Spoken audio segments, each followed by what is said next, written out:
মাদক ব্যবসায়ী, সন্ত্রাস, চাঁদাবাজ, অস্ত্র ব্যবসায়ী ও এসব অপরাধীদের সহায়তাকারীদের বিরুদ্ধে মানববন্ধন করেছে চট্টগ্রাম মহানগর এলাকার খুলশী ১৩ নং ওয়ার্ডের এলাকাবাসী। শুক্রবার বিকেলে ঝিলের পাড় সেন্ট জেভিয়ার্স স্কুলের সামনে মাস্টার লেন, ঝিলের পাড় ও তালতলা এলাকাবাসীর উদ্যোগে এই মানববন্ধন অনুষ্ঠিত হয়। মানববন্ধনে বক্তারা বলেন, মাদকদ্রব্য সহজলভ্য হওয়ায় তাদের স্বামী, সন্তান এবং পরিবারের অন্যান্য সদস্যরা মাদকে আসক্ত হয়ে নিঃস্ব হয়ে যাচ্ছে। মাদক ব্যবসায়ীদের বিরুদ্ধে কথা বললে বিভিন্নভাবে হয়রানির শিকার হয় তারা। মাদকের ব্যবসা চলতেছে, আমাদের কিশোরীরা নষ্ট হয়ে যাইতেছে, আমাদের স্বামীরা নষ্ট হয়ে যাইতেছে। আমরা কিছু বললে আমাদের উপরে হানি চলে, আমরা কোনো কথা বলতে পারি না, আমরা বুক খুলে চলতে পারি না এলাকার ভিতরে। আমাদের ঘর বাড়ি ভাঙচুর করে, আমাদের ছেলে সন্তান তো নষ্ট হয়ে যাচ্ছে, আমাদের ছেলে সন্তান স্বামী সবাই নষ্ট হয়ে যাচ্ছে। আমরা কি করবো? আমাদের কোনো উপায় নাই।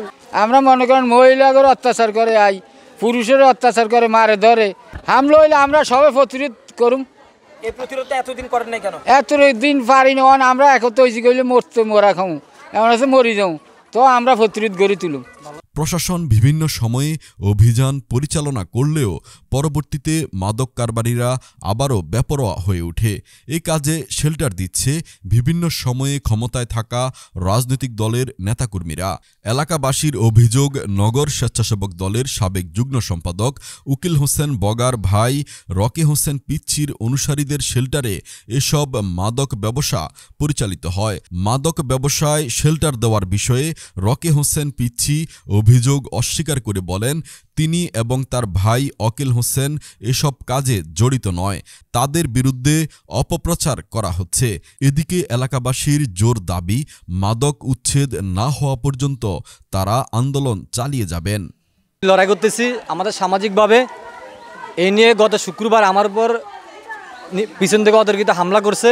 মাদক বিরোধী আমি যে আন্দোলন আজকে প্রায় অনেক দিন যাবৎ করতেছি, এখন এই মাদক মূল হচ্ছে তারা আমলিগের সময় আমলিগের দর্শকরা তাদেরকে পুনর্বাসন দিয়েছে। লিটন, কায়ুম, ইদ্রিস, শানু মদ বিক্রি করে, লিটন, গাঁজা, ইয়াবা এগুলো নিয়ে বিক্রি করে। এদেরকে দিতেছে একমাত্র এই বগা আর হচ্ছে পিচ্ছি, ওয়াকিল হোসেন বগা আর পিচ্ছি। তারা ওদেরকে পুনর্বাসন দিয়ে আমলিগদেরকে ওদেরকে ব্যবসা করাচ্ছে, গাঁজা, ইয়াবা, ট্যাবলেট এবং কি চাঁদাবাজি, বিভিন্ন রকম অত্যাচার। যেমন ওই দিন রাত্রে আমার উপর অতর্কিতভাবে হামলা করছে পিছন থেকে। সর্বশেষ কি চাচ্ছেন?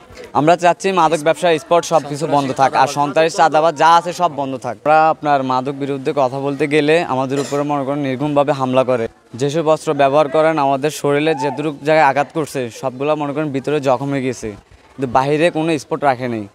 আপনার এসব মারধর করেছে আপনার তালতলা, ওই যে সাগর, ইলিয়াস এবং আপনার মহিন ইত্যাদি আরও অনেকেই আছে, ওনাদের সাথে আমাকে এবং মারে ফেলার জন্য প্ল্যানও করছে।